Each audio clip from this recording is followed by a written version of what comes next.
Hello guys, welcome back to blah blah blah. ഇന്ന് നമ്മൾ നമ്മുടെ ചാനലിൽ ആസ് യൂഷ്വൽ സ്റ്റോറി ടെല്ലിംഗ് എപ്പിസോഡൊന്നുമല്ല. ഇന്ന് ഞാൻ ഒരു ട്രിപ്പ് പോവുകയാണ് guys. I am so excited. Usual സ്പോട്ടായ അതിരപ്പള്ളി തന്നെയാണ് നമ്മൾ ചൂസ് ചെയ്തെങ്കിലും എനിക്കെന്തോ അതിരപ്പള്ളിക്ക് പോകുമ്പോൾ ഒരു പ്രത്യേക എക്സൈറ്റ്മെൻറ്റ്. നല്ലൊരു അടിപൊളി ബിരിയാണിയൊക്കെ കഴിച്ച് എനിക്ക് ലെഗ് പീസ് തന്നെ കിട്ടിയായിരുന്നു കേട്ടോ. അങ്ങനെ നമ്മൾ ടോട്ടൽ പ്രിപ്പയർഡായിട്ടാണ്, എൻറ്റയർലി പ്രിപ്പയർഡായിട്ടാണ് നമ്മുടെ ട്രിപ്പ് നമ്മൾ സ്റ്റാർട്ട് ചെയ്തിരിക്കുന്നത്. അതിരപ്പള്ളിയുടെ ആ ഹരിതാഭയിലും പച്ചപ്പിലും ഒക്കെ ഇങ്ങനെ തഴുകി തലോടി പോകുന്ന കാറ്റൊക്കെ നമ്മൾ ആസ്വദിച്ച് സന്തോഷമായിട്ടായിരുന്നു നമ്മൾ നമ്മുടെ ട്രിപ്പിന് പോയിക്കൊണ്ടിരുന്നത്. ഇത് നമ്മുടെ തൃശ്ശൂർ ജില്ലയിലുള്ള അതിരപ്പള്ളി നമ്മുടെ തൊട്ടടുത്ത് കിടക്കുന്ന സ്പോട്ടാണെങ്കിൽ പോലും എപ്പോഴും പോകാൻ പറ്റാറില്ല. പക്ഷേ പറ്റുമ്പോഴൊക്കെ നമ്മൾ ചൂസ് ചെയ്യുന്ന one of the most popular ഒരു പ്ലേസ് ആണ് നമുക്ക് അതിരപ്പള്ളി. ഒരു ഡിവൈൻ ഫീലാണ് അങ്ങോട്ട് പോകുമ്പോൾ. നമ്മൾ എൻജോയ് ചെയ്ത് അടിച്ച് പൊളിച്ച് പാട്ടൊക്കെ കേട്ടാണ് ഞാൻ പോകുന്നത്. പിന്നെ ആസ് യൂഷ്വൽ എൻ്റെ കുറച്ച് ഷോപ്സ് ഒക്കെ ഉണ്ട്. ലൈക്ക് നമ്മുടെ ഹെയറൊക്കെ ഒന്ന് കുളിച്ച് സെറ്റൊക്കെ ആക്കി ഇട്ടിട്ടുണ്ടായിരുന്നു. അതുകൊണ്ട് തന്നെ അതൊക്കെ ഒന്ന് വൃത്തിയാക്കി നാലാളിങ്ങനെ ഷോ കാണിക്കുന്ന പോലെ എന്തായാലും വീഡിയോ എടുക്കുകയാണല്ലോ.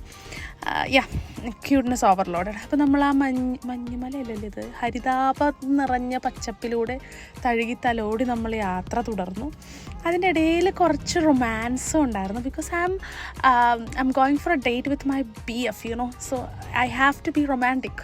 That's usual. ആൻഡ് ഞങ്ങൾ ഫൈനലി അതിരപ്പള്ളി എത്തി. നല്ല തിരക്കായിരുന്നു. ഒരു ഫ്രൈഡേ ആണ് പോയെങ്കിൽ പോലും അത്യാവശ്യം നല്ല തിരക്കുണ്ടായിരുന്നു. ഒരുപാട് അന്യസംസ്ഥാന സഹോദരികളെല്ലാവരും വന്നിട്ടൊക്കെ ഉണ്ടായിരുന്നു. ദെൻ ഇതാണ് എൻ്റെ boyfriend. His name is Samith. അവനാണ് എൻ്റെ എഡിറ്റർ, വീഡിയോഗ്രാഫർ എല്ലാം. കുറച്ച് ഷോ ഉണ്ട് ക്യാമറയ്ക്ക് മുമ്പിലെത്തുമ്പോൾ. അതൊഴിച്ചാൽ വേറെ കുഴപ്പങ്ങളൊന്നുമില്ല. ഓക്കെ. അങ്ങനെ ഞങ്ങൾ രണ്ടുപേരും നല്ല കമ്പനി അടിച്ച് അടിപൊളിയായിട്ട് എൻജോയ് ചെയ്ത് ട്രിപ്പ് എൻജോയ് ചെയ്യായിരുന്നു. അതിൻ്റെ ഇടയിലൊരു കുരങ്ങനെയും കണ്ടു. ഒരു കരങ്ങനെ കണ്ടപ്പോൾ അവൻ പറയുകയാണ് എൻ്റെ ട്വിന്നിനെ പോലെ ഉണ്ടെന്ന് പറഞ്ഞിട്ട് അവൻ ഒരേ ഫ്രെയിമിൽ എന്നെയും കുരങ്ങനെയും വരുത്താൻ വേണ്ടിയിട്ടുള്ളൊരു ശ്രമമായിരുന്നു അത്.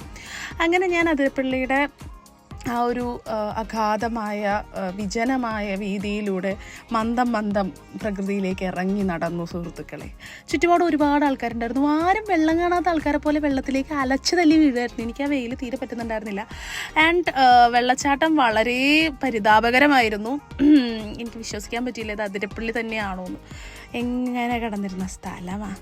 പറഞ്ഞിട്ടെന്താ, വേനലിൻ്റെ ഒരു രൂക്ഷതയാണെന്ന് നമുക്ക് വിശ്വസിക്കാം. അങ്ങനെ അവൻ കുളിക്കാൻ പോകുന്ന കുളിക്കുന്ന തമിഴ് സഹോദരികളുടെ അടുത്തേക്ക് നീങ്ങുന്നതാണ് കാണുന്നത്. വെള്ളമൊക്കെ കണ്ട് നമ്മൾ കാലൊക്കെ കഴുകി. അങ്ങനെ ഇന്നത്തെ ട്രിപ്പ് അവസാനിച്ചു. വളരെ happy and peaceful and excited ആയിട്ടുള്ള ഒരു ഡേറ്റ് ആയിരുന്നു. സോ നെക്സ്റ്റ് വീഡിയോയിൽ അടിപൊളി വേറൊരു വ്ളോഗുമായിട്ട് വരും വരേക്കും this is bye bye from Varsha.